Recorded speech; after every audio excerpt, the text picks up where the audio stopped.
Well, you did professional fighting. When you get into a room full of professional fighters, everything is very cordial because they all know that they each have a capability of damaging each other. And, only those who have been punched in the face know, like, okay, well, I should respect that guy based on that. But I also know that if he punches me, I will be able to retaliate.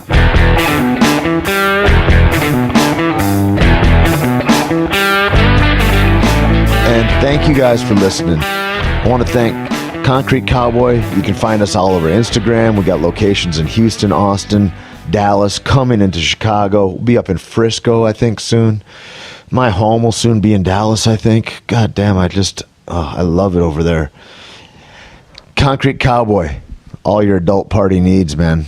Not all of them. Keep it legal, folks, okay? Let's not get crazy. As always, Caveman Coffee, keeping my life afloat.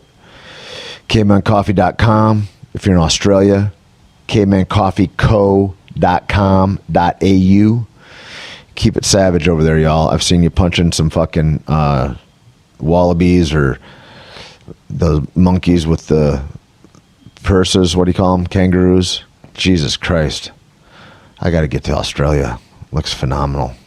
I also want to thank my homie at Half Face Blades. Man, if you guys haven't seen Half Face Blades, look it up. Instagram, Half Face Blades. Online, halffaceblades.com. He makes handmade tomahawks, knives, skinners, cutlery, all types of things. And it's fucking gorgeous. Also, a retired Navy SEAL and all-around badass and stuntman. And another guy I'm just privileged to know. So please check him out. Support him at Half Face Blades. Please also, it's Peep Rockwell Watches, rockwelltime.com, and Rockwell Watches on Instagram.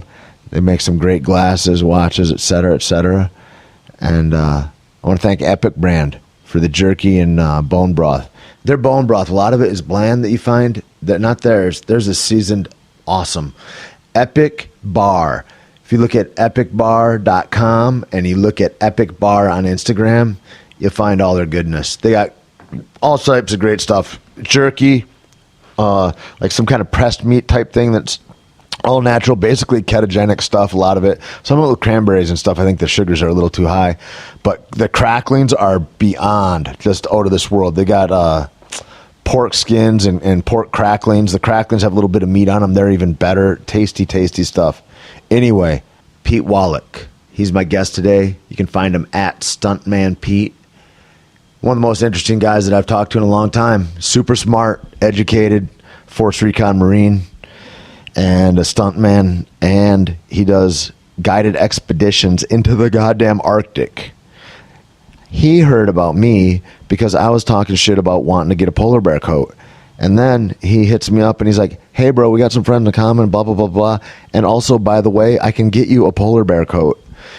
He works with the native tribes up through the Arctic Circle, and they can make whatever. And anyway, the conversation went away from the comic relief of polar bear coats to the expedition to, the way the world is. And I don't know, I just got lost in conversation. He tried to keep me on track, but y'all know I go off the rails. Anyway, I hope you love to listen, and I sure did. There's a lot of good meaty stuff in there.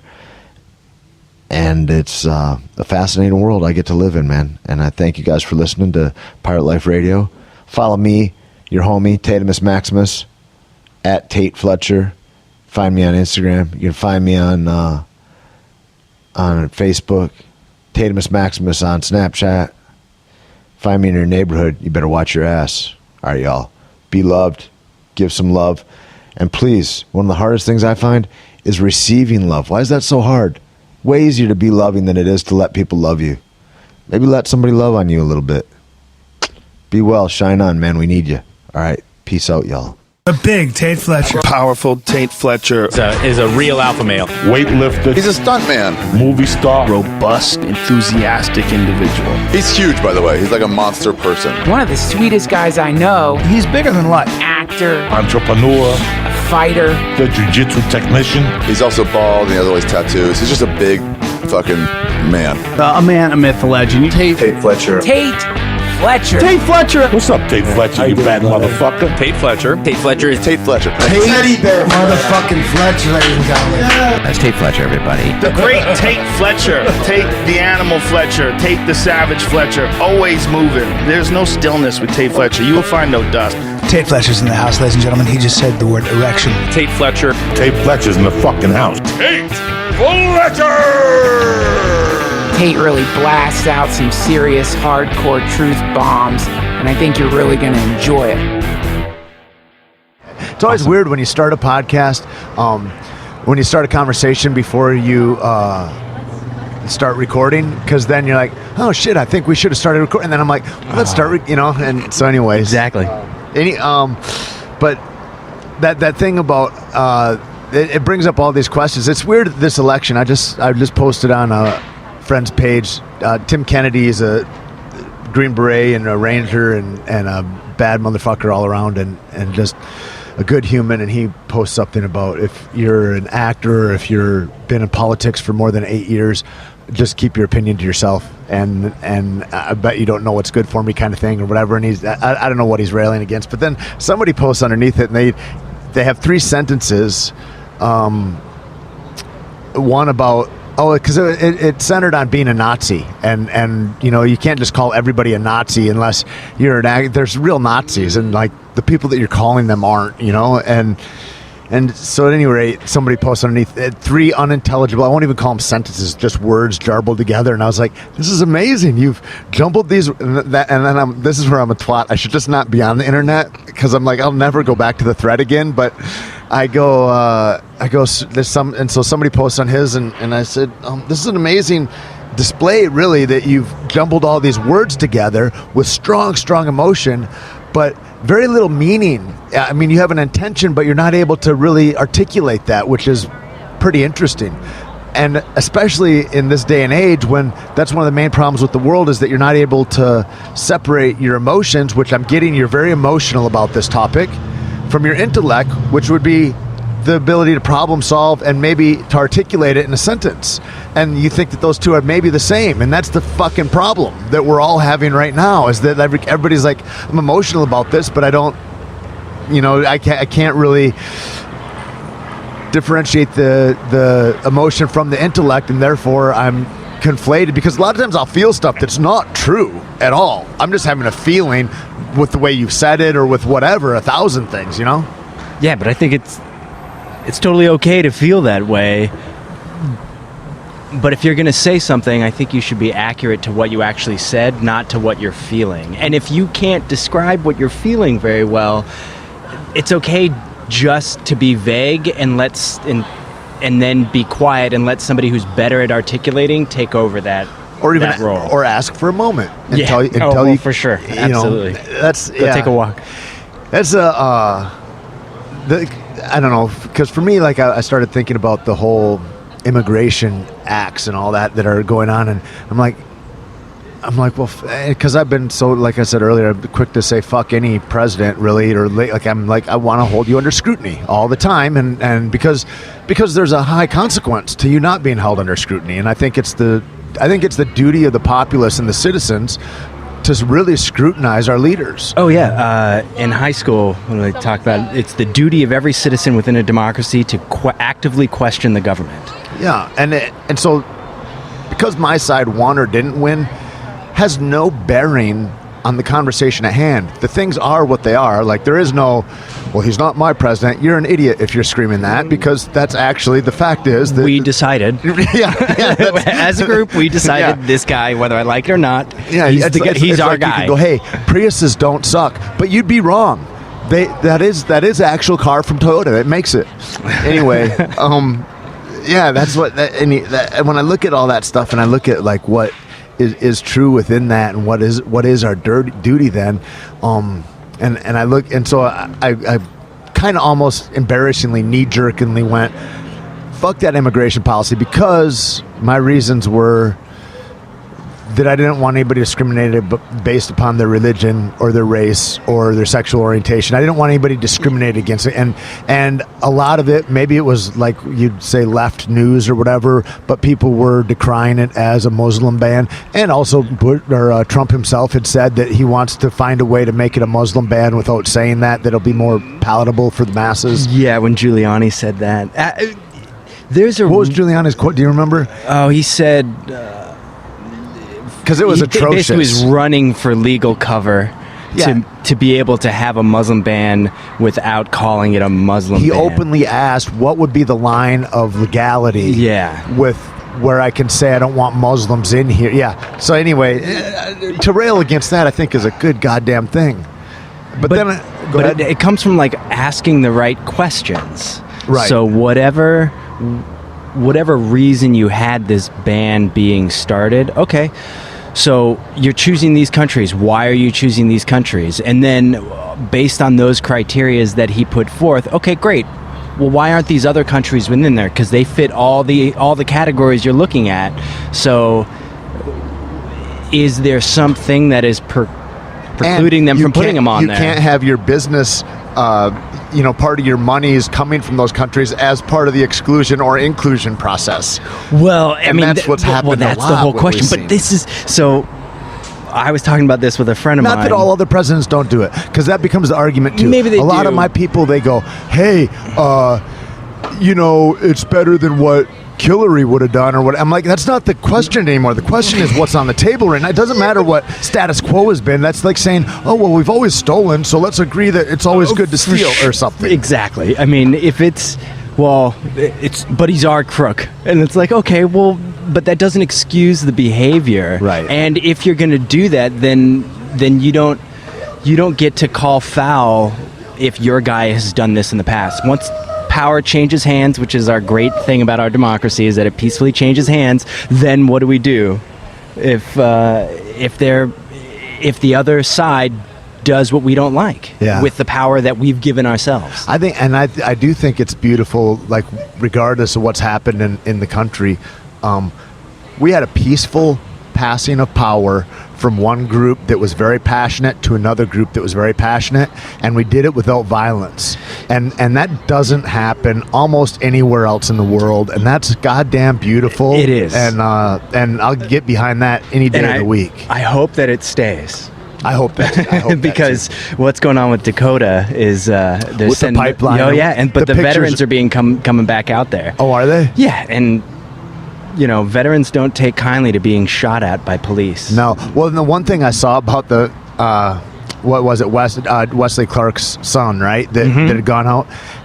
And you look at the video, and I posted the video, and I thought, man, and it was beautiful. It was like struck me with tears, just for the grandness of what the gesture is and all that.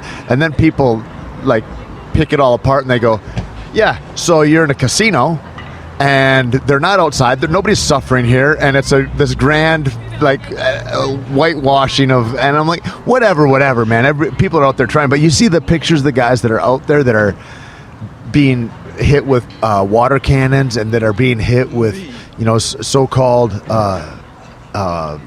non-fatal bullets or non-lethal bullets and all that kind of stuff, and the people being targeted are the ones with cameras, the ones that are known reporters. Those people are being targeted and ID'd by the police forces that are out there, and those people are goddamn freezing to death. Well, those people are the ones that are doing the most damage. Right. Yeah. So that's who you target. I think it was What the Dog Saw. We'll wait till this plane goes by. Sorry, everybody, about the sound. I love being outside if I can, and we're at Deuce, and we're outside right now, so I hope this recording comes out good. I'm trying to talk close into the mic for you. Malcolm Gladwell, What the Dog Saw was, I think that's the book that it came from, but he was talking about, God, the tipping point. That was a different book. He mentioned it in the What the Dog Saw too. But the tipping point aspect of things, of like, at what point does a society break into whether it's like all the paint in the subways, and he cleans up all the I think it was Giuliani maybe that cleaned up New York subway system, painted had a zero tolerance policy. If anything gets marked, it gets painted and sent back out, and it just kind of like. The vandals stopped vandalizing, and people that were proud started taking more pride, and things got cleaner. And the same thing, though, with, I think, our presidency. I think the questions aren't to look at, like, well, this guy's horrible, and why is he horrible? Because that's kind of like the dog's tail wagging. Why is the dog happy to begin with? Like, what made a bunch of people so disenfranchised that they go, this is the guy that's an option that's kind of maybe doesn't come off as the smartest guy, that doesn't come off as, like, the most brilliant, articulate, or anything like that, you know? And I think those become the things, and like then, so our pendulum swung, and then we never really swing toward normalcy. Like, we wouldn't have a black president either, except on the heels of somebody so atrocious as George Bush. Like, he had to be that bad for a guy who had a Muslim name that rhymed with Osama bin Laden. Like, you look at Obama Biden, that the sign looks like Osama bin Laden, and like that's the guy we're hunting at the time, and he becomes president. He would have never become president after Clinton, who was kind of temperate in the middle of everything. Well, yeah. You know? I mean, we change back and forth based on, And so America just swings Well, hard. yeah. We don't like what these guys are doing at the end of their presidency. We'll try the other team. But I think we've finally gotten to the point of there's so much generalized corruption within the system that That's more blatant every day. Yeah, and enough people just say, well, that's just how it works, and you're a fool to believe otherwise. If you really feel that way, then you're not willing or even wanting to try and change the system. But what we did, I think, this year too, I think we had the least voter turnout ever before, and to me it doesn't do anything, but it is an active signal of how many people are disenfranchised with this whole system of voting. Like that's a real signifier. Not that it's going to elicit a change one way or another, but it demonstrates something, and it demonstrates, I think, an opportunity for somebody that's way smarter than me to come and capitalize on that in some way. The thing about the cameras, I know what I was thinking of is Martin Luther King. He wrote about him chastising a guy that worked for National Geographic or Time Life, one of these big magazines that was coming out. That was going to photograph a big protest, a big open public protest. And there was a kid that was being beaten in the street by a couple police officers, like a young kid, like 12 or 10, like little. And a couple cops putting in work on him. And it's in the 60s.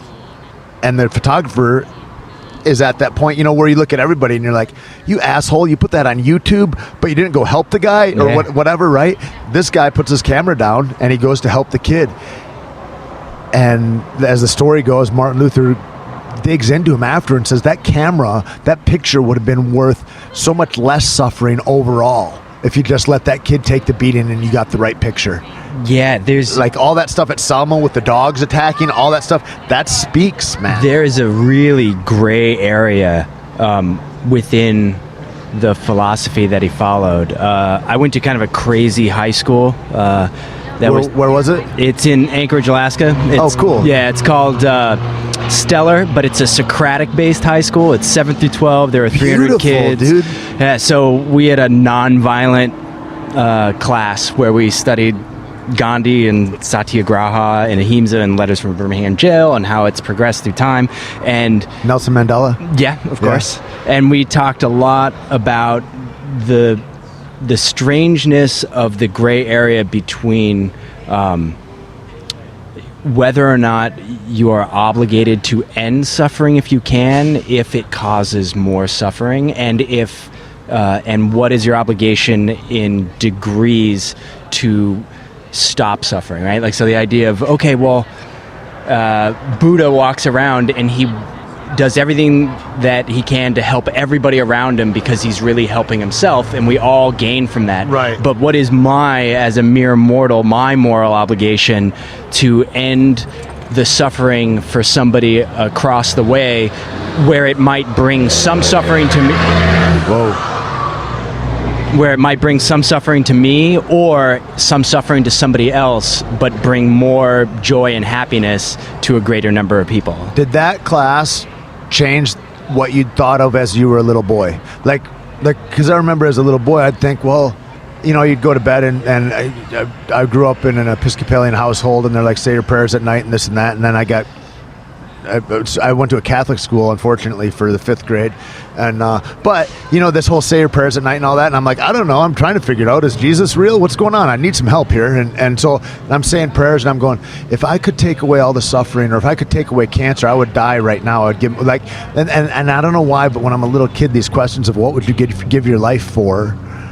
What's your life value, like, to yourself? Like, at what point would you give of yourself for? And I guess maybe hearing the story of Jesus and all that, maybe put that thinking into play. I don't know, but I don't think I've changed. Maybe some of the outwardly things of, like, what would it be that you would give your life for have changed a little bit, but like those same questions were there. I was wondering if, because those are deep things in that class. Like, did your thinking change at all from when you were a little boy to? Mine has changed a lot over time. So even moving from that school environment to joining the Marines at 17 and doing recon for 6 years and having to think about everything that they're training you for, and then getting out of that and then then going out and doing these Arctic expeditions, it's like, okay, well, where's the line of what am I willing to put myself at risk for what gain? And it's a crazy question as a United States Marine. Oh, absolutely. Right? Of course. And so they try to get you guys, though, before you're asking those questions, right? As military people? Well, I have a twofold question with that. There's a lot of basic ideas through your training in which they're going to build you to think, but also build you to complete tasks that are being given to you. And so there's very little to be concerned about with metaphysical questions of those types of things. It's about producing the result in which you are trying to get. But as the more highly specialized you get, the more you will start looking on a broader scope, or, like, I don't know, I say Googling out, like, you'll look at a bigger picture. Sure. And that the horizon gets larger. Absolutely. And situation changes, right? So in the moment, you read a lot of these Congressional Medal of Honor stories, and some of them are just heart-wrenching, and people sacrifice a great deal for it, or sacrifice a great deal for an enemy to keep them protected while something bad is going on. Dude, when I watched the Marcus Luttrell story, Lone Survivor, the most fucking remarkable part of that for me, I think there's more remarkable parts of his story that didn't get shown in that, but is the credo that the villagers went by: when somebody's helpless and in your stead, you'll give your life and your families to help them meet safety against an enemy. Yeah, once you're a guest, and I forget they're what my that's guest. called. Yeah, but it's an ancient tribal ideal that they aspire to, and that they walk. They fucking carry the weight of that. Yeah. And it got shown there. I mean, phenomenal. Well, and it's also like, old mariners where, okay, we're each captains, and I board your ship and I take it, and okay, well, give me your word, give me your sword, and you go back to England and don't fight anymore. And like, okay, and all your men, and you kind of go back, and you leave. And there was like a gentleman's understanding between that. And those guys didn't doubt that was going to be held up. Absolutely. Otherwise, they'd have killed you. Otherwise, they would kill you. Yeah. But it's...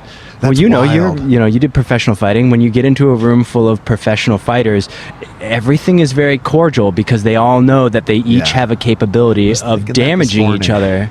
And only those who have been punched in the face know, like, okay, well, I should respect that guy based on that. But I also know that if he punches me, I will be able to retaliate. And I'm not here to chase my ego or make that believe that it's something it's not. I think is a huge part of that. I was thinking this morning in the shower, I was like, wow, the coolest guys I know in the world that are just mellow, that are cool, they're not even the coolest, like the kindest, like are guys that have an idea of that, of that kind of toughness. Like, other people it's not anybody's fault even. They just, if you haven't put your feet on that kind of ground, there's no reason to be. They're comfortable in their own skin. I'm so comfortable with myself that I don't have to alpha with you to see who's more important. We can meet on a level playing field as honorable entities. Right. There's a guy that asked, he said, and it was only a few years ago. I think because I didn't hang around with anybody but fighters until a few years ago, really. But because like that is such a microcosm, you're just in that world. But he said, man, it must be great to feel like wherever you walk into that you could just fuck anybody up. And I go, that thought's never crossed my mind. I've never had that idea once. And then I started thinking about it, and I go, I guess I'm comfortable in that. But starting to like uncover layers of why, and I guess at the end of it, to be completely honest, it's not even the idea of dominating somebody else. It's that whatever happens is okay. And the comfortability of I'm gonna walk into this space, and I'm not even concerned about the people around me and what they may or may not do. I feel comfortable enough taking what's happening now, and I feel so good about it. Yeah. I'm already highly aware of like who's around, how many people are in the room, et cetera, et cetera. Like, and I think that's just from reading like spy novels as a kid or something. But, I was working on House of Cards, and I was talking to their Secret Service consultant, and he had done Secret Service for the presidential details for 15 years or whatever. And I said, okay, well, I spent some time in an operating aspect, and I'm in my mid-30s. When will I go into a space and finally not double check every time somebody comes into the door and like, okay, I'm gonna like pay attention to where I'm sitting and where my egress is. Yeah, that's interesting. Which is the right way to run if somebody comes from this way. And he goes, oh, that'll never leave. It's a trip, right? And you know what else makes me comfortable is like when you brought up the idea that of your class. At what point am I willing to give a diminished physical aspect to myself? Like I'm willing to give, like put myself in danger and harm's way for others when I don't need to, or do I need to? Is it a need? And for me, it's a need inside me. I can't, like walking into that potential grocery store situation or whatever it is, like I also feel comfortable, like I'm here to take care of whomever else. Like if somebody comes in to hurt my people, which are these other humans, I'm ready and able, and almost automatically I have an automatic response that this is what's going to happen. I'm going to need to confront that situation and take care of it to the best of my ability. That absolutely. I also I think it's valuable to think about all these situations beforehand, because there is so much weight lifted off when you've gone through and you've thought about, where are my lines? Mm-hmm. Oh, great. I've already thought about this. And so I don't have to run the calculation in my head as things are going on. Right. And it makes it much easier, especially when situations get really intense. That's the worst time to be making a new decision. Yeah, you can't. Yeah. And I don't do a lot of that. It's like when you talked about you get a better scope, like as you Google out, or as I said, like the horizon gets broader. Yeah.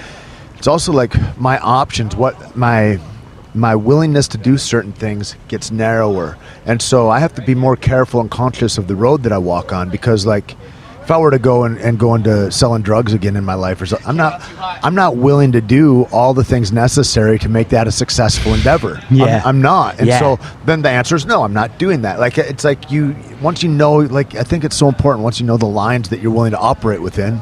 Oh yeah. Yeah, it's fucking fascinating. That school sounds awesome.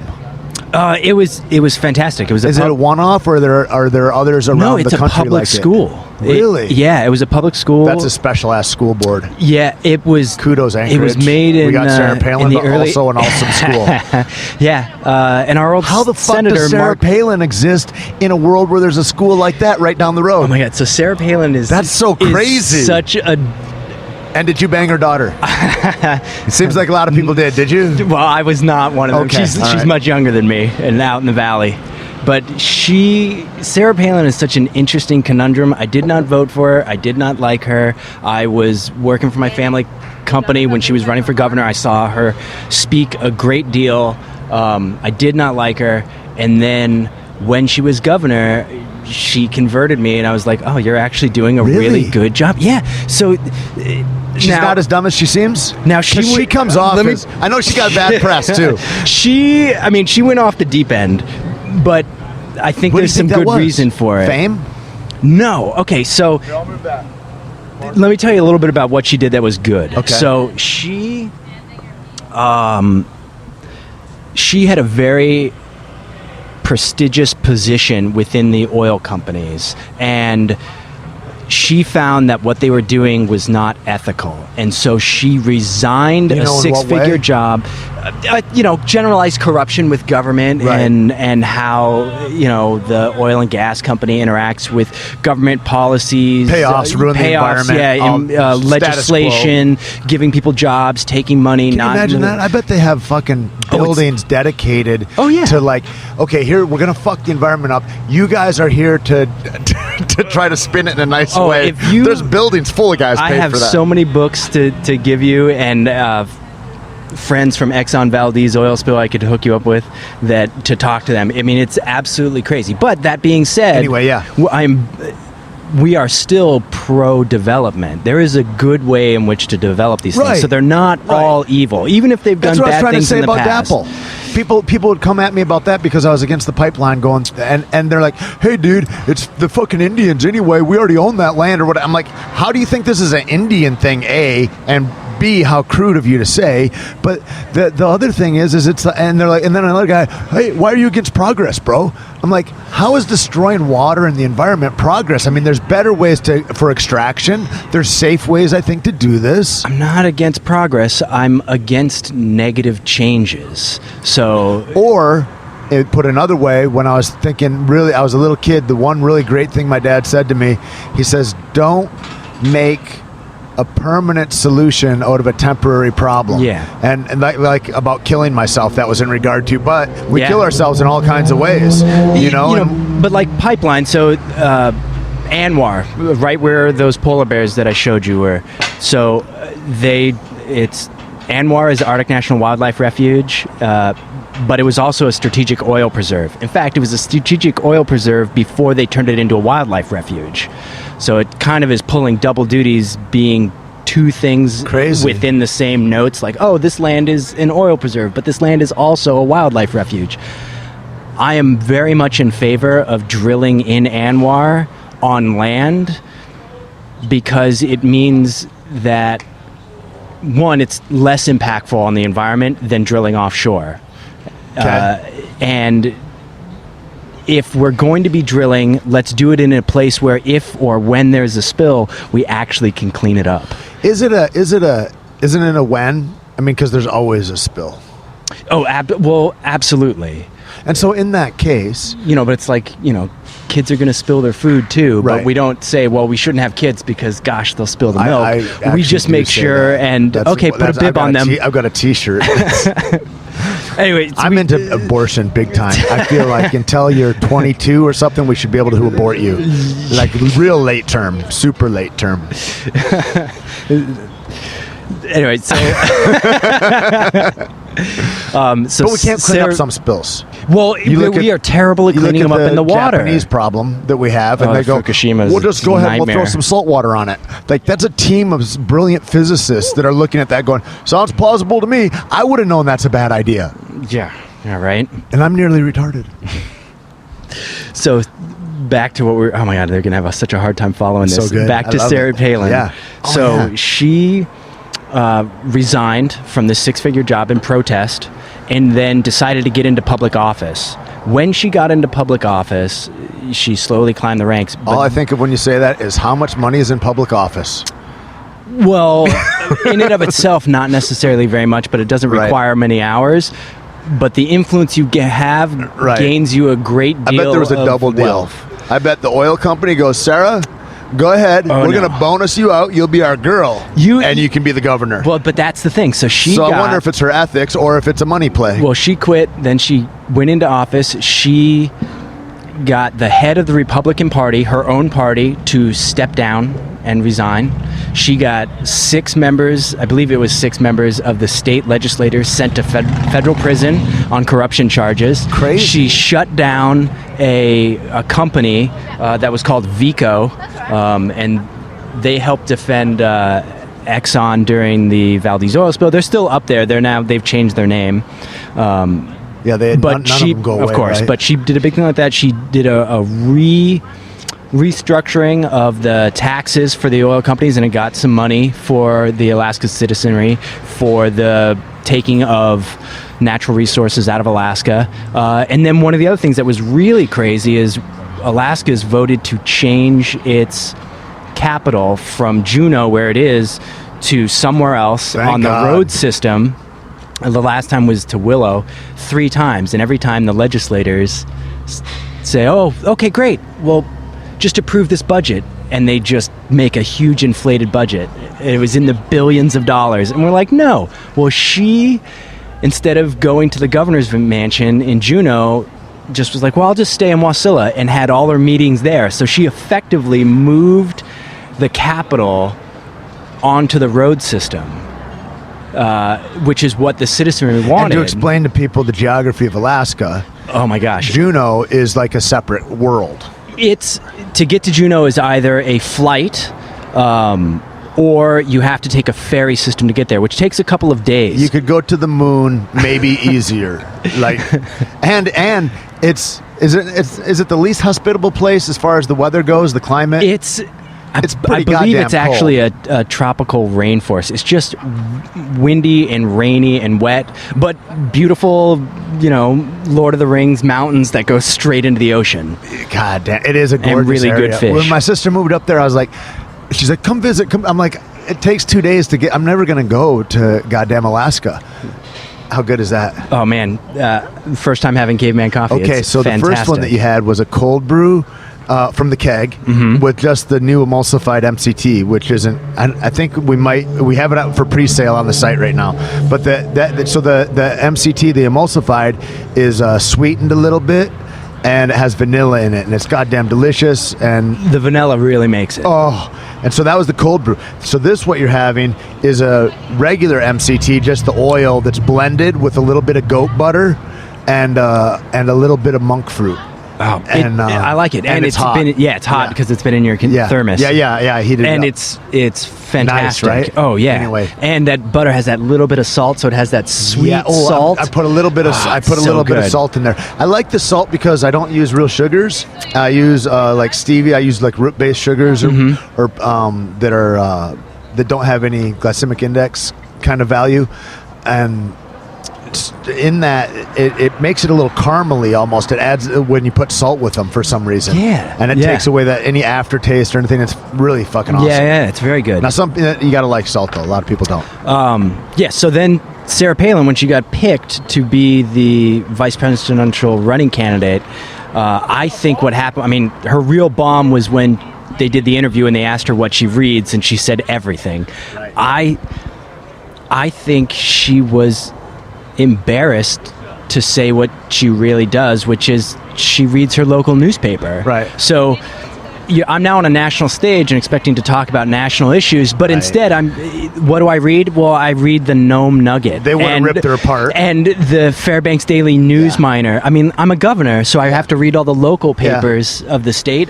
She could have spun that in a way if she had smart people. She could have said, well, I read what's pertinent to the land that I'm beholden to, and I'm a servant to these people, and so I read everything that is affecting any of these people that may be. Which would have been a smart thing. As I will do as the United States Vice President, I will read all the world news and I will understand all the intricate, diplomacy that I'm in. Yeah, but instead of just saying, well, I read my local paper, because that doesn't sound very good, or naming the Anchorage Daily News, the Anchorage or the Alaska Dispatch does not mean anything. That's way better than the Nome Nugget.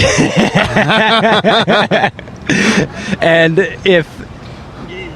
I think politicians are worried about saying the wrong thing. I know. So they'll just dance around it. And, if somebody said all that, so you think if she'd have been authentically her more? I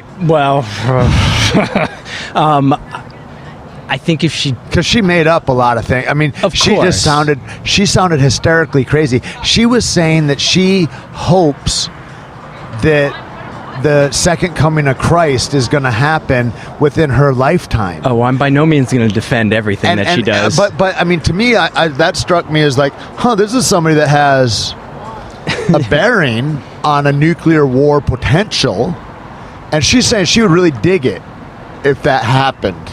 it's kind of like that's how I read it. And Yeah, I was but like, if you're gonna- it doesn't mean Absolutely. that. Like, as I said, I defer back to being But retarded myself. is that as crazy as any of the other extremely crazier. dogmatic It's not religious people in politics? If Mitt Romney talks about the importance of Mormonism and their a beliefs of crazy theirs, guy.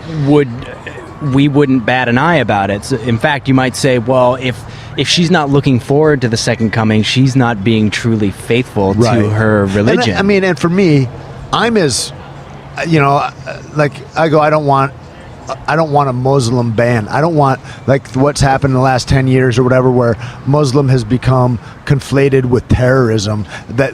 That's a dangerous, disgustingly evil kind of way to degrade a person's religion, I think, and that's kind of what news and media has done in a lot of ways. They conflate the two to the point where it's like, if you're a Muslim, you might as well have an AK underneath your robe or whatever.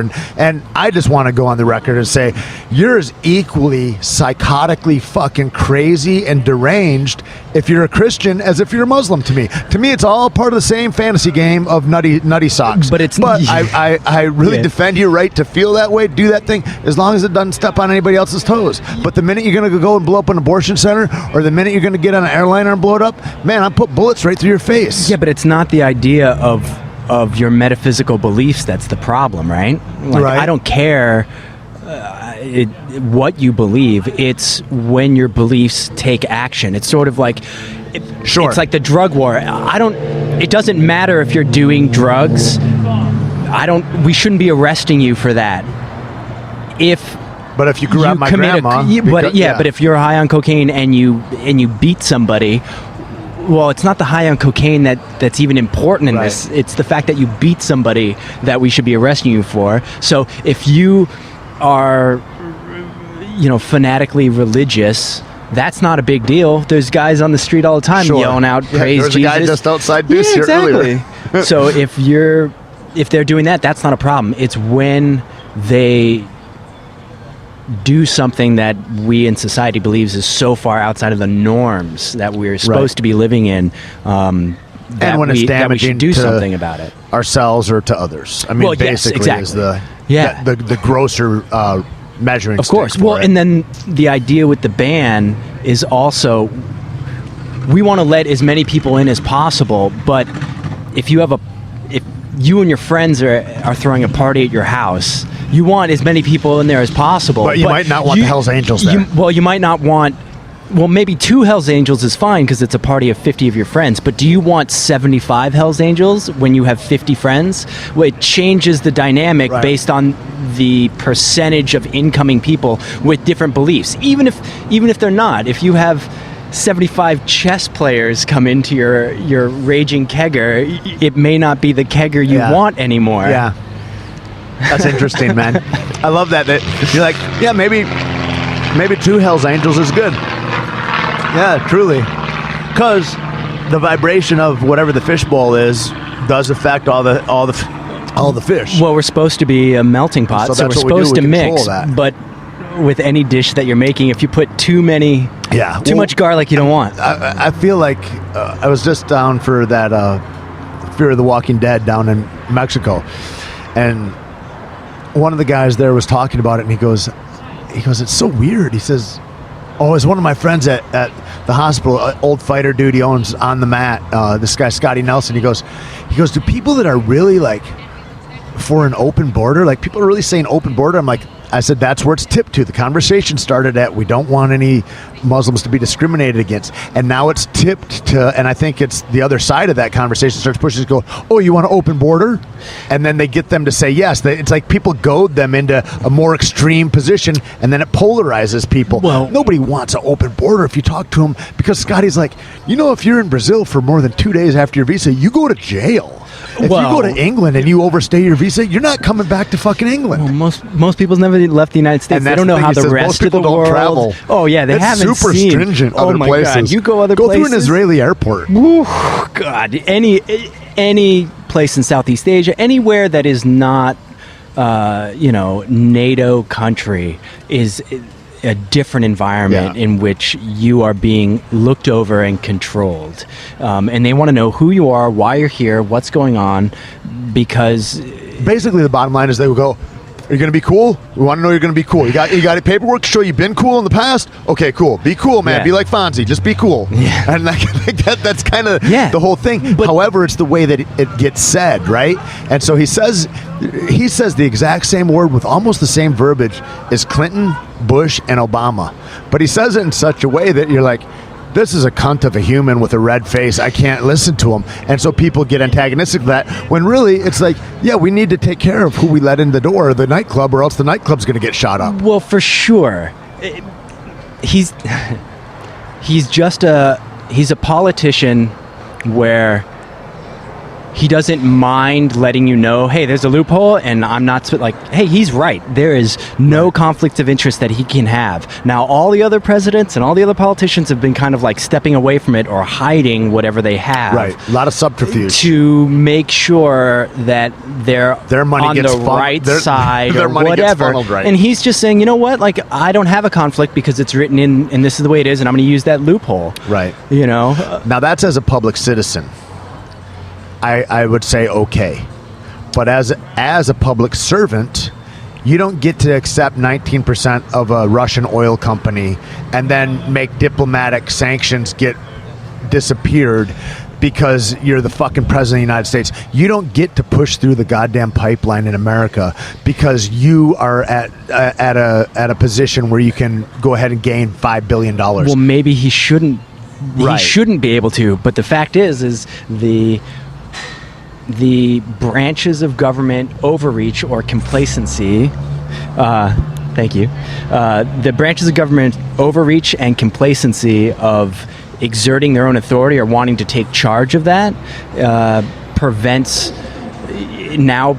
Because you haven't used it for so long, now there's no way to stop them, right? Like, Congress used to be the one to enact war. Hey, if we're going to go to war, Congress has to approve it. Right. Well, now, Korea was a police action and, blowing up people. Police actions, that became the verbiage because of legality, well, for sure. right? Or, we're going to, preemptively strike, and that's not really a police action, so the president can make these declarations, and we're gonna fly a armed vehicle into another country without their permission and blow up one of their citizens. That's an act of war. Yeah, no matter what. You know that Putin just strafed an airliner or one of our aircraft carriers the other day. Oh, in the Black Sea again? Yeah, like 200 feet away from it or something like that. Oh my God! Well, it's. I was having dinner right before the election with some Swedes, and I was talking with them about it. Fancy motherfuckers, yeah. Just out there international balling, whatever. So we were talking about it, and we were talking about NATO, and okay, what should we do? And they had just strafed one of our ships that was in the Black Sea, and I said, well, wait a minute. The Black Sea is like right by them. Imagine how we would act if there was Michigan. If in the Gulf of Mexico, on the other side of the world, not attached to their ocean, they had a battleship that was just hanging out in the Gulf of Mexico, outside Corpus Christi, checking things out.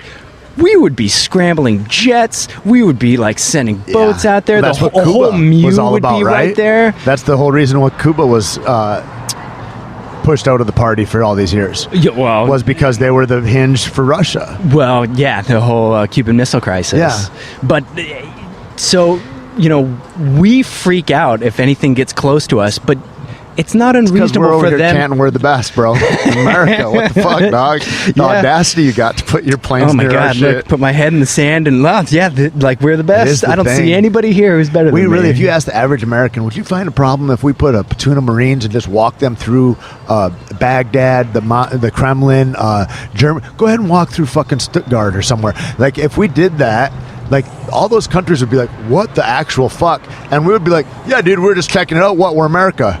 Most American citizens kind of feel that way. Well, I think they never look at empathy or look at it. That's inability to put your feet in somebody else's shoes is not there. Absolutely. I wish I think we've lost touch with what we're supposed to be doing. I am by no means anti-military, but we've lost touch with the military as our active arm of the diplomatic process. When words no longer work for a government, we send our military in, we restrict what our population can see and know, and we obfuscate it by throwing out a lot of extra information. And social media has changed things. Well, absolutely. Well, the internet is the giant bulletin board, right? It was the 80s. We can all look at it.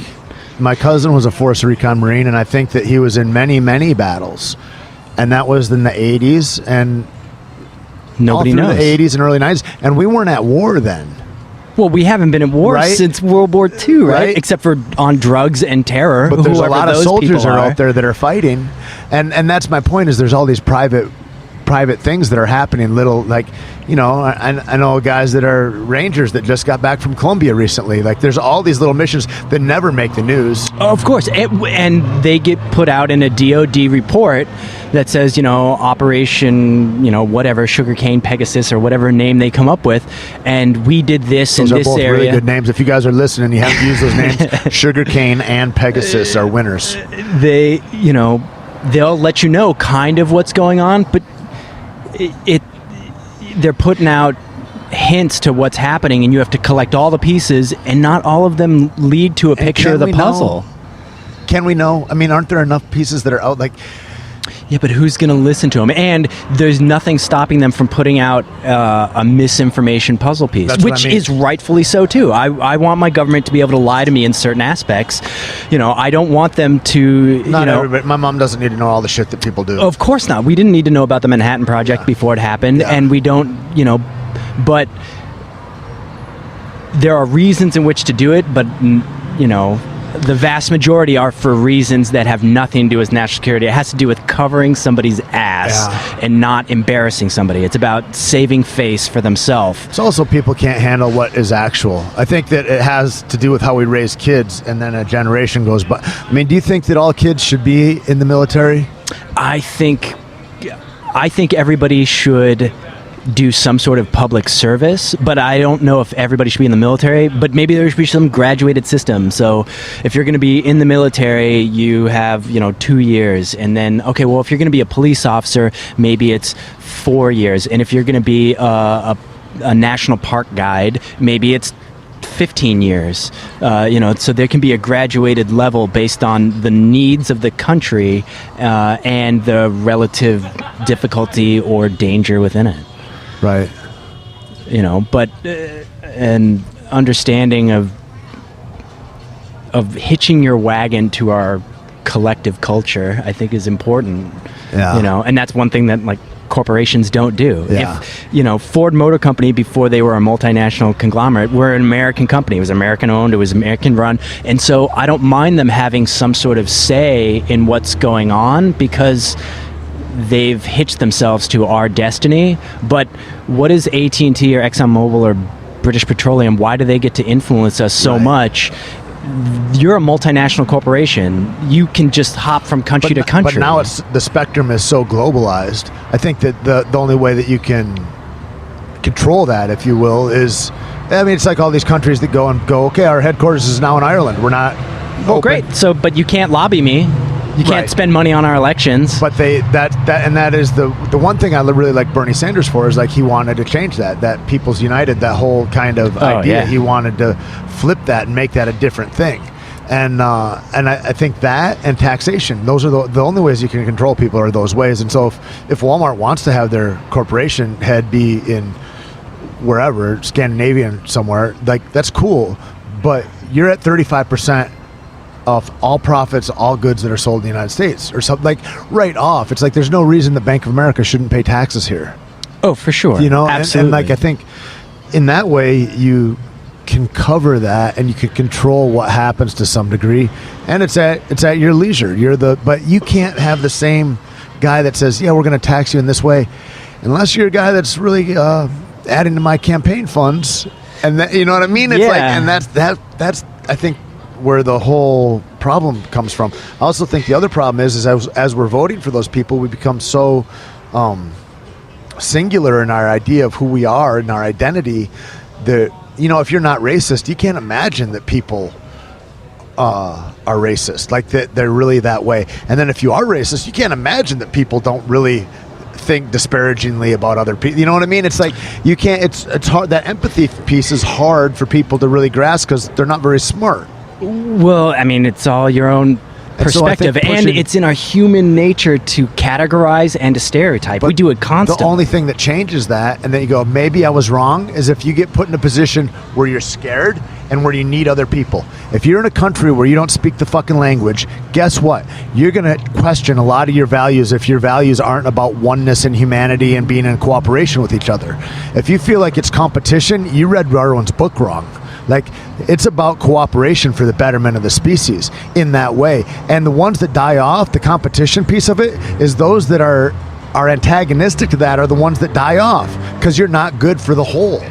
And if you don't ever leave your hometown, if you don't ever leave your home state, you're probably a dickhead that thinks small. Well, it's going to be harder for you to win. I mean, that's the real yin-yang, right? Where, competition within creatures is, okay, you and I are going to compete, but...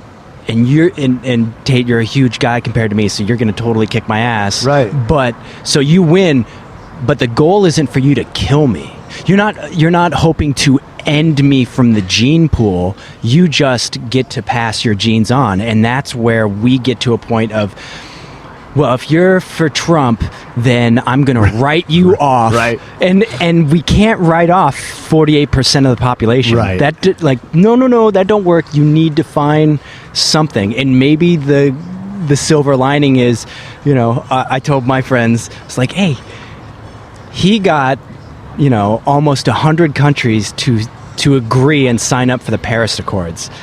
Now, what are the Paris Accords? The Paris Accords was the environmental, anti-climate change that he said he was going to pull out of. And he was like, I don't want to be a part of this, and like we're the only ones lifting all the weight, so the United States is going to pull out of that. Well, Bernie Sanders probably couldn't have done it. Hillary Clinton definitely couldn't have done it.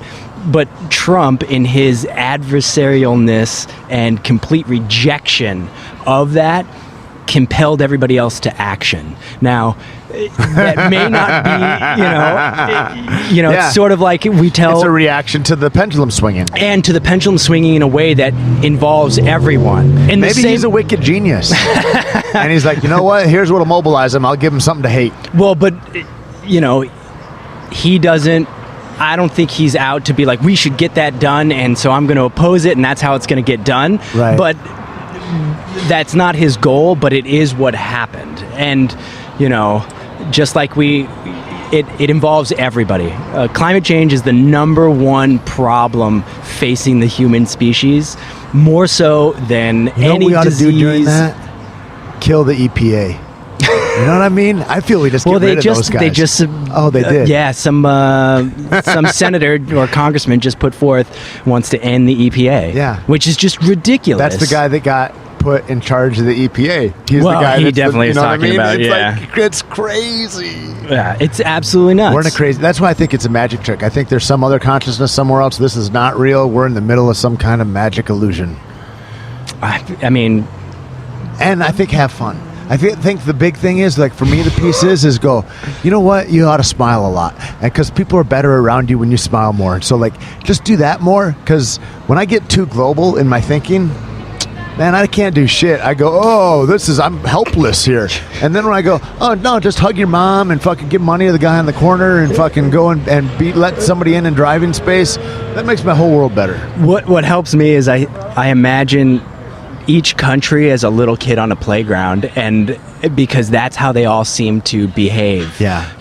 Oh no, you're like, well, that's our oil field, that's our toy. Like, and you run over and you take Kuwait's oil field toy, and everybody gets pissed off, and they run and if you act like children, I wish we'd at least say it. You know, that was the thing that was like insulting to me. I was like I'm in touch. Like, I got a 4-year-old that's running this fucking body. Like, and that happens. And if I'm not aware of when that 4-year-old starts to poke his head up, then people around me are in trouble. But like, if I go, oh, that's that little bitch in me talk, I gotta deal internally with some things right now, and that's real. And everybody's got that, except most of us aren't aware that we've got that, and that's a real fucking problem. But it makes it so much easier when you can notice it. When you see that person freaking out in traffic is having a temper tantrum. Right. I can't control this situation at all. I don't know what to do, so I'm going to make a lot of noise, and everybody's going to know how I'm feeling. And I need to make you wrong. For no end, for no profit in it, for no nothing. Yeah. I'm going to make you wrong somehow. Yeah, well, what's and that? Evil. When I, too, have been in a hurry and needed to take a right turn without a blinker on. Sorry. Or what? You know what I mean? And again, empathy being gone. Well, I miss it. Well, it's like I used to ride bikes everywhere here in Los Angeles when I lived. Yeah, bicycles. And back in Alaska and all over the place. And people are like, you ride in traffic? It's like, as long as you are clear with your intentions, nobody is trying to hurt you. And it's the same thing. Like, give each other the benefit of the doubt that nobody's trying to run you over and that nobody's trying to cause an accident. So, they screwed up for a second. That's fine. Like, we all turn a little too sharply sometimes. Yep. Yeah, it's huge, man. It's huge, that understanding piece. And that's what I got to remind myself of all the time. And that's that 4-year-old that starts talking. I used to read a lot of Greek mythology when I was a kid. I love it. And I would look at this globe that my parents had in the house, and I'd look at all the different lines on the globe, and I was like, places I can't pronounce, and I'm like, wow, crazy, you know? And I thought, what is, I was thinking, like, what's the world for? What is all this about? Da-da-da-da-da. And I go, maybe we've all got these different languages. We all are different shades of a color, all this stuff. Maybe it's just the gods up there and it's some kind of a game. And they're going, yeah, here, we'll split this in half. These are your guys, these are our guys, and we'll see if they can get along. And there's a side that's betting on us getting along and going, no, they're going to be able to cooperate with each other and thrive and have. And there's another side going, no, we're going to see a fist fight. And it's going to be awesome. Well, it's going to be a big explosion. Like Clash of the Titans when they had that little board.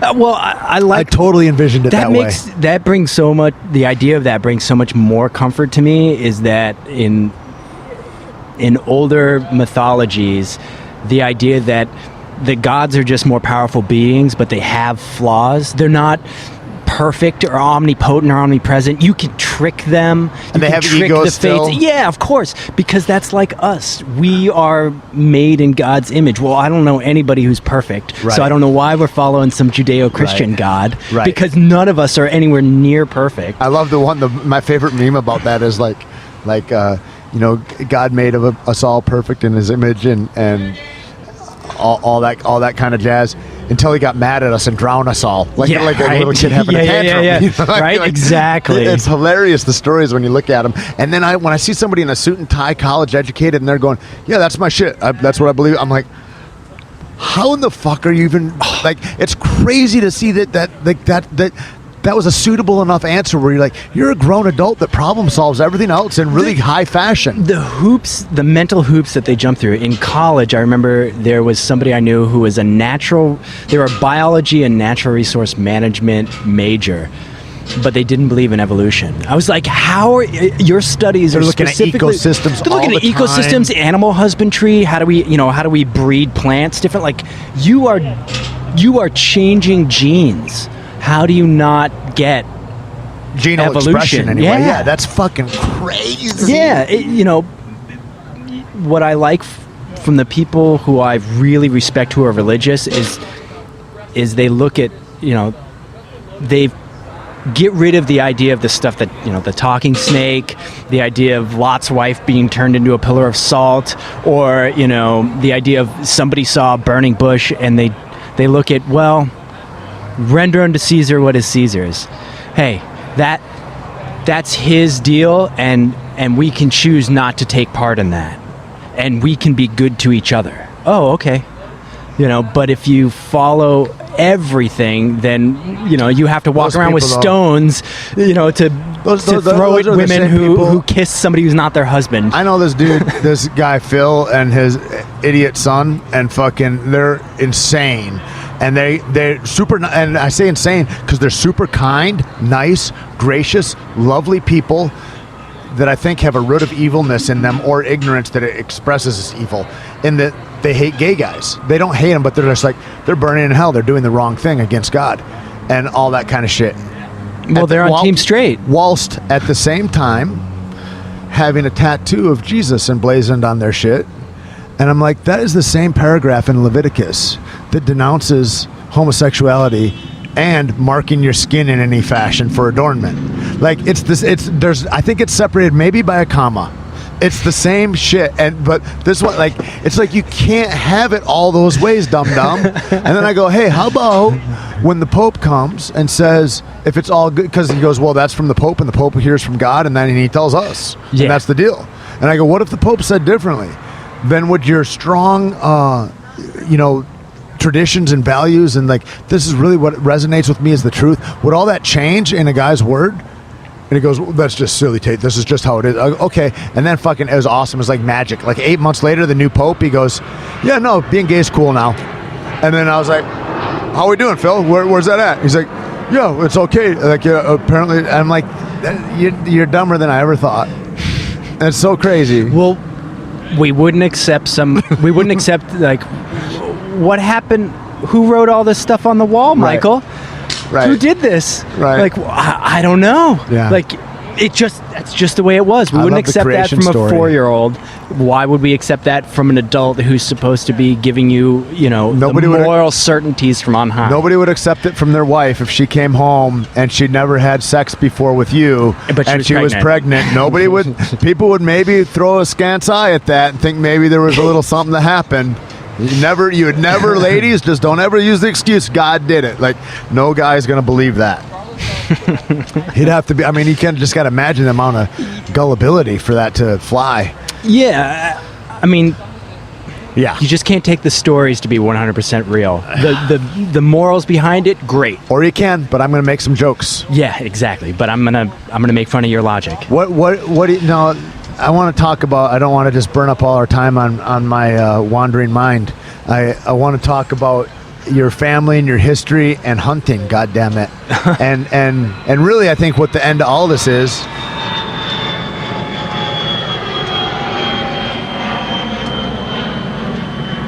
that's the CIA listening on this. They hover around every 12 minutes. Is being eco-conscious. And taking care of what's ours and all that. And we'd met because I'd made a comment about visiting my sister and wanting an Alaskan coat, and she said they're endangered, and I was like, yeah, we got to get them before they're gone. And they're just dying out there, leaving those beautiful coats out there on icebergs melting away. And then you hit me up, and so that's a crazy interesting background that you've had and that your family has. Yeah, so we run Arctic expeditions anywhere in the Arctic around the world, and I randomly heard Tait on a podcast say, I really want a polar bear skin jacket. If any of you fuckers know how to get a polar bear skin jacket, you hit me up. And so I hit you up. Here we are. And that's it. Yeah, so I know where to find you a polar bear skin jacket. What's the name of your family's company? It's called Circumpolar Expeditions. What's the circumpolarexpeditions.com?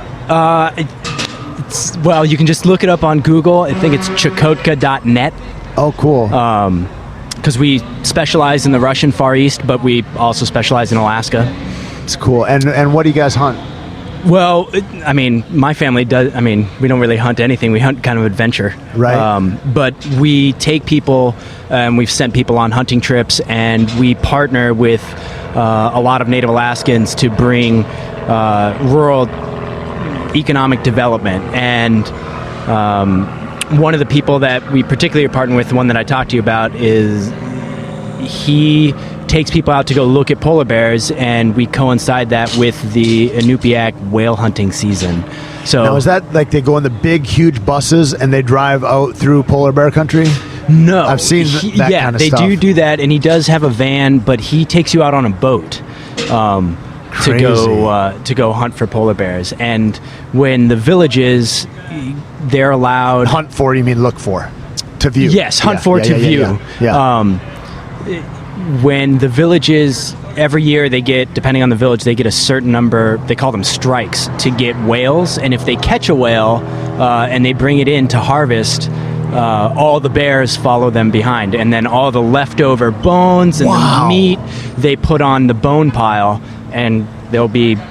Bear feast. Oh my God, 20 bears all eating on the same whale. Crazy. Yeah. Do the bears ever scrap each other? Of course. They do. Oh yeah. Wild. You know, but then it becomes high stakes time walking around the village, right? So, because you have bears all around. And not that the bears don't come other times, but there's a lot more bears. Right. And polar bears. It's more important than mating season, really. For these bears. There's food hanging out, so you should probably. And I would imagine there's probably not a lot of fighting. It's quick because it's a time thing. I can only spend time doing so much. It's not equitable to be fighting. I should be eating. Well, of course, and there's usually enough to where they can all kind of have their... amazing. You know, it's like those bears you see at Katmine where they're all fishing the same river. Yep. So there's a little tussle or whatever for the best spot. Right. But everybody's fishing and eating. Yeah, you bumped into me maybe and I pushed you back or whatever. But I'm bigger than you and I want the spot that you're at. Crazy. My sister said that the salmon are so thick in some of the rivers there that reaching in that you see the bears do to reach in and grab them. She's like, people just stick a spear in and pull out 4 salmon. Oh my God, they do dip netting where you just have like a giant net and you just scoop them out of the river. It's amazing. Yeah. It's so crazy. They're so beautiful. Like it's unbelievable. And everything eats them. So at 11 o'clock at night, the sun will be in the sky. There'll be thousands of salmon coming upstream. There'll be fishermen fishing. There'll be sea lions eating out in the bay. There'll be an eagle eating and a bear eating. And so everybody's there for salmon, and there's thousands of them. They said they were up on a trip up there. They were somewhere where it was just Mosquitoville crazy. And they were That's called Alaska. They were on a plane. and so the only way they could go and shit, like safely, comfortably, they would turn the props on so that there was a light breeze and then drop their pants so they could get... He said otherwise, if you just shit normal and you'd wipe yourself, it would just be blood that would come up because you would kill like 500 mosquitoes would just attach to you. Oh, yeah. It's just horrible. Oh, my... So when you go out That's what kept me out of Alaska. That story itself, I was like, when my sister moved, I was like, I'm never going to go. I didn't have that experience. It's beautiful. In the summertime, out in the tundra, there's permafrost. So there's a frozen layer of ground underneath, kind of a spongy, mossy area, and it becomes just lakes because all the snow melts, and now there's just standing water everywhere. So you're in a swamp. You're in like a shag-covered swamp that is just wet. Wild. And but I mean, it's awesome if you want to play, tag football or something. Like people like you can roll on it. You're on a gymnastics it's not floor. a big exactly. Yeah, cool, man. But because it's all this standing water, there are bugs like crazy, which is why caribou are one of the few in the deer family who eat while they walk. So they just continually migrate and walk and eat because the bugs are just terrible. And you'll see them just freak out for no reason because they're miserable constant all the time. And they're the worst. They have like flies that'll like bite the back of their neck and they'll lay an egg and it'll stay there for the whole winter and then gestate and then come out in the summer. Or they'll crawl up their nose and they'll bury one in their throat and then it'll come out next winter or next spring after the winter. Oh my God. Yeah. Can you imagine? And we get depressed as humans and think, oh, life's pretty hard. Fuck, man. Fuck that. Oh, dude, just... way better than being a caribou. We are such assholes. I mean, think about our house. Just any entitled creature in our house, and we're like, what? Yeah. There's an ant? Screw you. Like, who brought that ladybug in here? Of course. We just, Awesome. can't have anything around us. We are... Let alone our climate control. Oh, my God. If it's not between 68 and 72 degrees, we just can't handle it. A friend of mine, he goes, you don't think you're arrogant, Tait? And I go, I think I'm pretty in control of that stuff. He goes, you live on a planet that varies 100 degrees on any given day depending where you are, and you got the audacity to think that you deserve to be comfortable all the time. You're gonna live in discomfort, asshole. Get used to it. Like fucking, I was like, I guess she's got points. Tait, you're wearing sunglasses and clothes. Right? Yeah, yeah, right. Like we are so soft, physically. soft. Oh man, we are. Our Jocko Willink talking about it. He's like, walked into this place, fucking heat coming out of the floor. They called it radiant heat. How soft are we? Oh my god. Yeah, exactly. I mean, even compared to 150 years ago, 100 years ago. Yeah. I mean, before refrigeration or air conditioning. So crazy. Oh my god. And you think like 1,000 years ago? I mean, people were sleeping on straw. I was in Dallas a little while ago, and I was driving by this golf course, and it was like, because I was like, well, let's go. We went through this part of town. I think it's called Highland Park. Really, really wealthy area. We drive by this golf course, and at first I don't see that it's a golf course. I see these huge fans, like as big as this wall, like 20 by 20 or something huge. They have all types of hoses connected to them, and I go, oh, that's weird. And then I see like it's like there's fields of them, and I'm seeing all these, and then I see one on the greens, and I go, I said, what is all that? Like, why? Is it irrigation to irrigate the land better or something like that? He goes, no. It's for cooling. It's like it's cold water spritzing on people as they play golf, so they're more comfortable. I go, what the fuck? And he goes, yeah. He says that one in particular, still to this day, he says that's the one you'll read about in the paper sometimes. No Jews, no black people. I was like, it's just a bunch of old, shitty white dudes that are just on the precipice of death that are getting fanned and spritzed. Motherfucker. How wasteful. That's like, so okay, hilarious. we should just cool this water and just spray it on you as you walk through the desert. Oh, that's what I thought of when I was in Phoenix when I was a kid, and I was like, you sit on outdoor patios, they'll have outdoor patios, but mad air conditioning blowing and like spritzers all over. I'm like, it's supposed to, like... I feel that way in Florida. I'm like, there's no drought. Don't tell me there's a drought and there's still golf courses in the desert, right, you assholes. Exactly.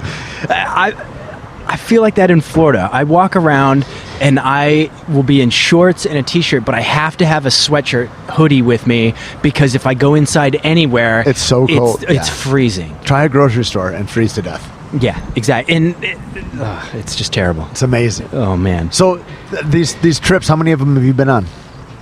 Oh, many. I mean, I started helping out, I'd say really helping out when I was 8. That's awesome. Doing stuff. And then is it all campfires? Where's everybody sleeping? Well, it depends. So we've done things where people do we take them out and they take them camping, or, we took some people to Nalcon, which is this a really far east abandoned village in Russia around the Horn of Asia. Fucking crazy. And the people, as they traveled along... Can you see it from Sarah Palin's window? Nope. Almost, but nope. A lot of trees there. You can't really get a good look. Yeah, it's all the foliage that's blocking it. But as you go, you would stay in walrus hunting camps. So they'd just be like walrus huts that you would go to that have been used for hundreds and thousands of years. They're made of walrus skins and bone. Yeah, because up that high, there's no trees. All the wood that's there comes from driftwood. Right. Because there's no trees up there, which means that even though it's -50, you can't build any structures. They build it all out of bone and out of skins. How badass is that? Oh, it's craziness. It's absolutely craziness. On that Dan Carlin's history, is it history? Hardcore history? Hardcore history. History on Fire is my friend Daniele Bellelli's. Hardcore history. He talks about Genghis Khan. He talks about him coming up. Talks about some explorers or something later coming up and seeing White Cap Mountains in the distance. And as they got closer to the mountains, they're just fucking mountains of bones. Yeah. Like just bones that are sun bleached for fucking however long. And gnarly. That dude left a wake. Oh, anyway, 60 million people.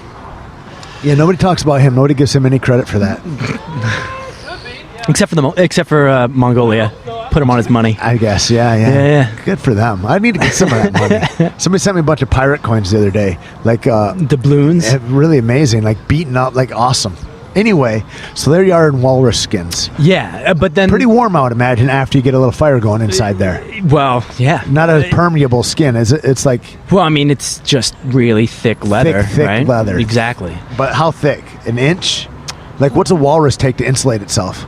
Well, There's they have a ton a of big, blubber. huge layer of fat, and then Is that 4 inches? oh man, I don't even know. Yeah. You ever cut one up? You ever gut one or anything? No, I'm not allowed to do it. None of us are allowed to do that. Because you're an not an the Indian. Marine Mammal Act prevents any non-natives in If the you United banged States. enough Indian girls, no, you wouldn't. Nope, I wouldn't. No, wouldn't change me. Wouldn't change your My status. kids, though. My kids. Your kids may be able to do that. then. My kids would be able to. Wild.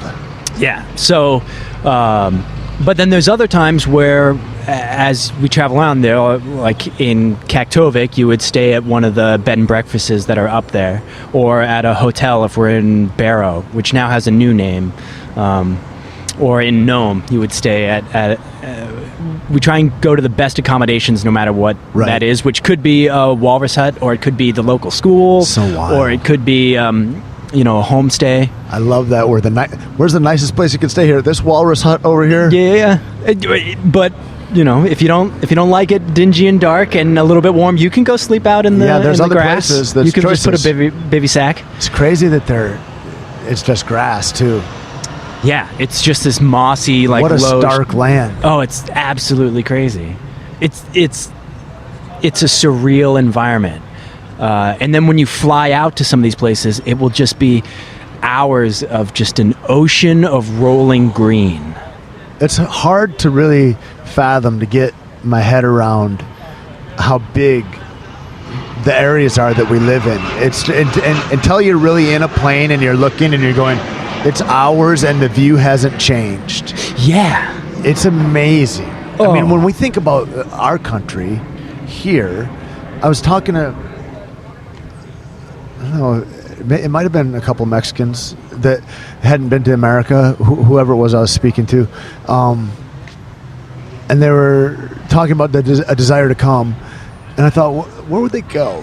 Like, even if they were going to go to like San Diego or something that would seem like doable, like how would it even seem doable to go, I'm going to go to Chicago? Like, that might not even seem like a possibility. I mean, it's like when you go and you're like, I'm going to go somewhere where they don't speak my language and I'm going to travel, and how will I get around on a bus, a plane, and like how will I even navigate myself? Like, that's like such a huge, courageous act, I think. And then you think about our country, like to go to Germany or something for us, I think, it's not that big a deal. You know, it's like, well, we're lucky because everybody speaks English, right? And We get to be even super even lazy, if you take that barrier to and entrance they away. know our culture, right? I mean, our biggest thing that makes our country We're easily the cool kids on the greatest box. is that we market our culture to all these other countries. So American culture is the number one culture. It's the Oscars, the Grammys, our song. I mean, Jackie Right. Chan learned to speak English Yep. from our music. Everybody knows. There's only a few places I think where I would be like, this is daunting a little. Like India, I think would be a little bit daunting to Yeah. go. Or if you got dropped in the middle Like of China, Congo. that might be a motherfucker. Like, go to the Congo. You go, somewhere like that. But like if I were like from any other country, and then you're like, yeah, you're gonna get dropped off in Indiana, and then just figure out where you'd like to live, what climate. You just think about all the other climates. A lot of countries, they have one climate.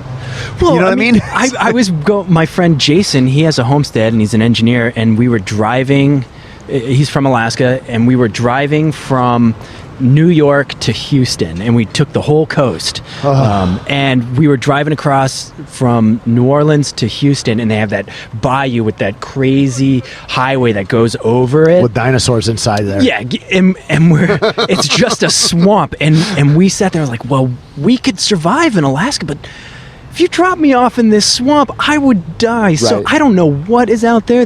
Like bugs are everywhere. Everything's poisonous. There's a gator that's 2 million years old, Yep. ready to just swallow me whole. When I was coming up on the year 2000 and everything was going to shut down or whatever, all the power was going to go out, I thought, I was in New Mexico and I was like, I've got a bunch of guns and ammo, and I guess I'll just go north, like, because I'm not like a great hunter in New Mexico, but like in Michigan, in that kind of land, or in Colorado, would be okay. I'll just go north a little bit and I would be fine. I would go for thinking those. I never took it past that to where I needed to have my whole house outfitted for Armageddon to happen. But like, I was like, I'll be okay probably. But it's like, even under that, I would want to choose where I put myself. Oh, of course. I'm not just going to go, yeah, Phoenix seems good. Or Yeah, well, and then there's the other whatever. thing is like, okay, I have some skills, but they're totally unpolished. Right. You know? Right, yeah. When was the last time you checked an animal for worms? Yeah. After you know. Dude, when there's is a dude out here that you'll meet. And it's Mickey's nephew, but he was a ranger and he came out and I was talking to him. I was on a commercial and he was talking about, I've just been really into shooting bow lately. I go, cool. I go, a compound bow. He goes, no, I was doing that, but it's just so easy. It's like, he's might as doing well like longbow. shoot a laser pointed thing. So he goes out and makes his own bow out in the woods or whatever and lives for a few days. And he goes, because a recurve is the only, like, that's the only kind of bow that he thinks is honorable in a way. Everything else is too much like a rifle. Traditional. I'm okay. like, that fucker would be Simple. okay wherever we put him, probably. Yeah, my friends and I play a game like, who's on your zombie squad or Yes. who's on your Yeah. apocalypse I squad. bet you've got great choices. Oh my God! Well, it's all like, got who the do best we of the all best, know, yeah. right? Exactly, and You're like, in my circle of 20, I could pick any of those guys and be good. yeah, exactly. Like, okay, well, I need somebody who knows how to, make a bow. Because I don't know how to make a bow. You know, what do you know about wilderness medicine or navigation? crazy? Most people can't even tell which Dude, direction once we they're were walking pointed. a circle till we died. That would be the thing, right? Drinking the wrong water.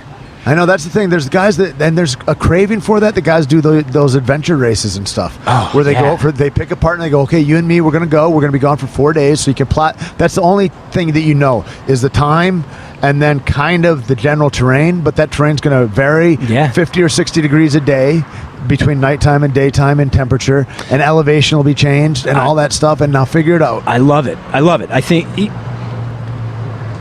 Well, you kind of live that life. Well, that's kind of. I mean, you know where you're going now on those points, but it's like. Yeah, I talked with my mom about that. She's the president of the company, and talk about how we take people to the edge of the wilderness, and sometimes we step our toe into it. But we have a sat phone and all that sort of stuff. But the ability to unplug, life gets simpler. Like in Hawaii, they talk about island time, or out in the villages, it's village time. Right. And it's, well... In New Mexico and Mexico, they call it the land of mañana. Yeah, exactly.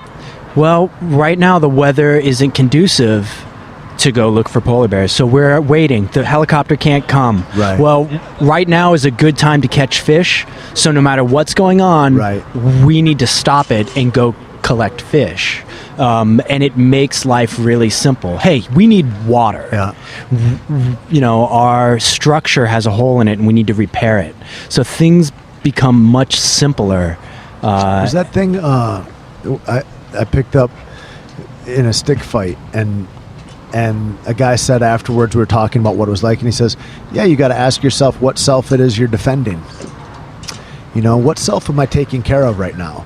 And like that simplicity that you're talking about, it's like, no, I don't have to worry about did I comb my hair so I look good for Susie. I have to worry about did the plants get watered, or else they're going to die, and in 4 months from now, and you have to have forethought. You have to be contemplative. You have to have awareness. Yeah, but we are absent-minded because of the structure that we've built around us to protect us from that. The niceties of being a human have made us unfit to be humans. Well, unfit to be the creatures that we are supposed to be, or are innate in our biology to be. I mean, in most cities, if the lights go off, we're savages very quickly. 3 or 4 days maybe before people start to not share, and then a few more days before they start to go into their neighbor's refrigerator, and then how many weeks before they eat somebody. I was in Long Island during Hurricane Sandy, and the lights went out, and I remember I would hang a bunch of lights on me, and I would ride my bike through the black streets to go to the bar that had power to plug my phone in so that I could communicate and hustle work and all that sort of stuff. And I remember watching somebody start crying because they hadn't had cable TV in 3 days. It's amazing. And I'm like, what are you talking? Like, somebody has a tree that has fallen through their living structure. That's where you needed Tait. You ever watch Tait? No. Office Linebacker? No. Oh, you got to Google it. It's hilarious. He's a guy that has people are bitching at the water cooler or something, and he's just this huge black guy that comes through out of nowhere, bam, and he just cleans them. He's like, "The fuck, Fred? You know that you're supposed to replace the donuts if you eat the last donut." Like, and just like any social niceties or anything, but somebody just come through and clean her. Bitch, we're not supposed to live with TV. Read a book. Well, we just don't even pay attention. How many people just walk around not even paying attention to the potential dangers around them? And what would make you cry?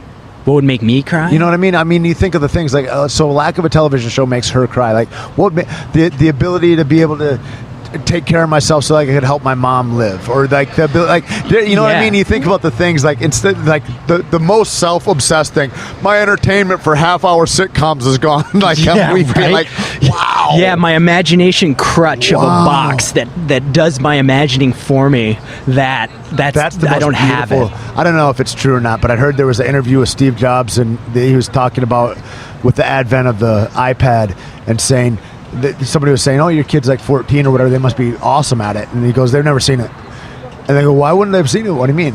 And he goes, "Why would I negate the ability for them to have the most expressive, creative, beautiful dreaming apparatus ever? I would diminish that by giving them this." Well, we all grow through struggle. And they didn't know what he was talking about. He's like, "Your mind, bro." And it's like, it's fucking amazing. Yeah, we all grow through struggle, and if we don't practice imagining, then we're just watching whatever the TV shows us. Amazing. For a while I studied at grad school at the University of Houston, and one of the professors, I was one of the oldest people in my class, and I remember him saying how over the years one thing he's noticed is his students are losing the ability to have an imagination, and more importantly, losing an ability to place themselves in a position of action. So we would do this thing called tamades, tell me about the time that, and he would make you get up and you'd run across the room and he'd say, "Tell me about the time you rode in the rocket ship, or wrestled a bull, or whatever." Wow. And you would run back, and then you'd come back and have to give all these visceral details about what it was and explain a story. And he said one thing he's noticed is in their visualization, when they do use their imagination to make something, it's always actions happening to them rather than them taking actions. I suddenly was in a rocket ship and it started taking off. And then the sun warmed my face, or the... Well, like, I wasn't controlling the rocket ship. The rocket ship was happening. Oh, I am suddenly in a bullfight, but I didn't walk out there to fight the bull. Right? The world is, I'm not in control of my environment around us, which just shows how lazy we are, especially in our culture, right? And also how unempowered. Oh, of course. Right? It's like a real helplessness. It's like, somebody help me. It's like the idea about the lights go out and nobody can feed themselves. Yeah. Somebody else, please take care of me. And that is the same kind of lack of ability to be a human that people have when they walk by somebody being raped or beaten or this or that, and they go, "It's not my business. I'm not going to pay attention." Even if it's little things. My roommates get a little weirded out because I'll walk to the train, which is like 1.5 miles. Even if it's raining or snowing, I like walking to the train. "Oh, well, I'll give you a ride." It's like, no, I like the process of walking there. But You're in New York City? I'm in New Jersey at the moment. But how many people still, we've made our lives such a life of comfort that we don't go gather water, we don't go gather materials to keep ourselves warm, we don't make our own clothes, we don't get our own food. Most of us don't even. Yeah, exactly. We pay somebody else, productivity points in the form of dollars to cook our food and then bring it to us so that we can lay around fat and lazy and keep watching somebody else's story. Right. As opposed to making a story for ourselves. Yeah, it's amazing, man. It's and in creation is the freedom, right? Everybody in our business right now, they're talking about how Netflix and new media is really robbing performers, and it is. It completely negates all residuals, and it makes our money about 30 or 40% less than it would be otherwise. Yeah, it reduces our profit sharing structure that we have. Huge, and there's not an answer to that because we need to switch to a SAG new system. doesn't have any teeth, and it's also owned by the same guys that own Netflix and New Media and all that. They're we don't it's just more have to producer let them points. in, but we don't have to. We just had that discussion in our meeting. Is we don't have to let them in. How so? Well, they're not a signer to the AMTPT. Right, but then all media will be there. Well, and you have to work somewhere. Well, but we could say, they're not a signer to that, but we let them use that contract. There's nothing that says we don't have to let you use that contract, Netflix, unless you adhere to some other form. Right. And how, if we said no, we won't do that, how would they respond if Kevin Spacey couldn't be on House of Cards unless they changed up the model for everybody? If they were willing to do of course, that. but that's where the negotiation comes Right. in. And I think we need to look at a new structure. It'd be huge, and a new board. Well, yeah. It'd be awesome. Because those conversations, again, just like in all politics, those people are paid to not. They're like, oh, would you like to have points on House of Cards? I know you're the president of SAG, but it wouldn't be too much of a gray area for you. Like, go ahead. And that becomes that whole conversation. I mean, that's how we got there in the first place. Well, we should look at it instead of residuals based on showings, but based on some sort of. I think it should be based on something like access. Well, or a buyout. I mean, like the way Canada you could does do a buyout, a 4-time buyout or whatever they do, which looks awesome.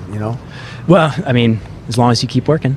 Yeah, I mean, but because the thing is like, there's, unless you're on a great popular show, those residuals aren't going to bear fruit anyway to the degree that it's true. They can. It's true. I mean, but there's something that feels. I don't know. It just doesn't give me a good feeling when I know that somebody is reselling work that we were a part of. They're making over more and money. over and over They're again. going to make more money than they ever made on old media, and they're going to pay the people that make that magic happen less. Yeah, but which then goes back into creation again. That's how I was thinking about it and tying that in, is because unless you're creating your own content in your life, you're not going to bear the fruit, because corporate endeavors are going to take that for you, and they're going to say, no, we'll do it for you, we'll do all the heavy lifting for you, but you're going to get a quarter of an apple instead of a bushel of apples. Well, and most people are willing to accept a quarter of an apple because they would rather not face up to the music of having to learn how to get a full bushel. Oh, of course. But there's also a sense of, our system is different now. So back in the day, it was only the silver screen. You had to go out to the theaters, and then, now it's on live TV. So you have to be at the live TV watching in the moment in which it's being aired, and we all kind of share in the profit of selling that to some company. Well, now, we just put that into our archive online, and then you can continue to make money by selling that same copy over and over and over. Infinitely, exactly. And that, it's like, instead of hiring somebody to be the checkout person at the grocery store, we're going to have you help us design a product or an automated cashier, and now all that productivity that person was doing is being done by the computer. Do you want to know a horrible secret of mine? Yeah, we all do. Well, when I come up on those, they're so upsetting to me that that's the exact thing that's happening. That we're automating everything instead of paying somebody to do work. Some people, they can, that's it. Checking groceries is their whole thing.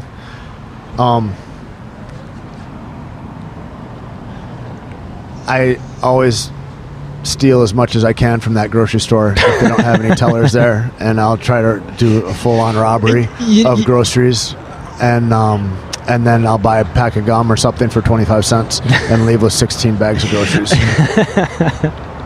It's my own little civil protest. I know it's shitty, but I'll never do it at a mom and pop shop. But Whole Foods, I'll do that all day. I'm not necessarily against the automation of it all. My concern is, all the productivity that those machines save,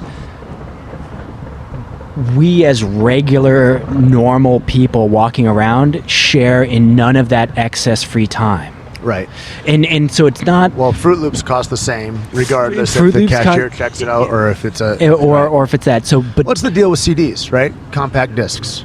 Yeah. Like, so they came out at $14 or something like that for a CD, right? And when it came out, I remember, and they said, after we get the technology all together and we get people switching over from records or cassette tapes, we're going to go ahead and we will lower the price of these to be commensurate with cassette tapes, which was like $8.99 or $8 or something.